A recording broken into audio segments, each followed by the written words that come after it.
स्वयं की प्रेरणा कैसे बढ़ाएं? खुद को हमेशा प्रेरित रखने के तरीके। अमित एक साधारण मध्यम वर्गीय परिवार से था। बचपन से ही उसे बड़े सपने देखने की आदत थी। लेकिन जैसे जैसे वह बड़ा हुआ, जीवन की कठिनाइयों ने उसे अंदर ही अंदर तोड़ना शुरू कर दिया। कभी कॉलेज के असाइनमेंट्स का दबाव, कभी करियर की चिंता, तो कभी समाज की अपेक्षाएं। ये सब उसे अंदर से कमजोर बना रहे थे। कई बार वह सोचता कि वह हार मान ले और अपनी सामान्य जिंदगी में ही संतुष्ट रहे। लेकिन उसके अंदर की एक आवाज उसे ऐसा करने से रोकती थी। पहला कदम, खुद को समझना। एक दिन जब अमित पूरी तरह निराश था, उसने अपने आप से एक सवाल किया, आखिर मैं क्या चाहता हूं? यह सवाल पूछने के बाद उसने एक डायरी निकाली और उसमें लिखना शुरू किया। उसने पाया कि उसे सच में क्या चाहिए। एक सफल करियर, मानसिक शांति और अपने माता पिता को गर्व महसूस कराना। यह समझना उसके लिए पहला कदम था। दूसरा कदम, छोटे लक्ष्य बनाना। अमित को महसूस हुआ कि अगर वह अपने बड़े सपनों को पूरा करना चाहता है, तो उसे छोटे छोटे लक्ष्य बनाने होंगे।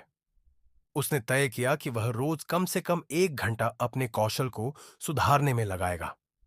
अगर वह नौकरी के लिए तैयारी कर रहा था, तो वह हर दिन एक नया टॉपिक पढ़ेगा।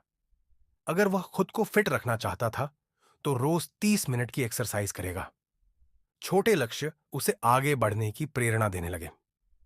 तीसरा कदम, नकारात्मक सोच से बचना। अमित को अक्सर लगता था कि वह असफल हो सकता है। लेकिन उसने महसूस किया कि यह नकारात्मक सोच उसे और पीछे धकेल रही है।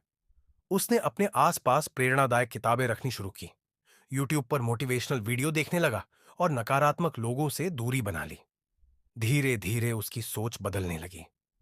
चौथा कदम, सफल लोगों से सीखना। एक दिन उसने सुना कि उसके मोहल्ले के एक लड़के ने बहुत संघर्ष करके बड़ी कंपनी में नौकरी पाई है।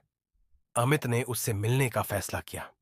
बातचीत के दौरान उसे पता चला कि असफलता हर किसी के जीवन का हिस्सा होती है, लेकिन जो लोग हार नहीं मानते, वे ही सफल होते हैं।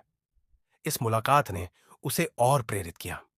पांचवा कदम, खुद को पुरस्कृत करना। अमित ने एक और नई आदत विकसित की, खुद को पुरस्कृत करना।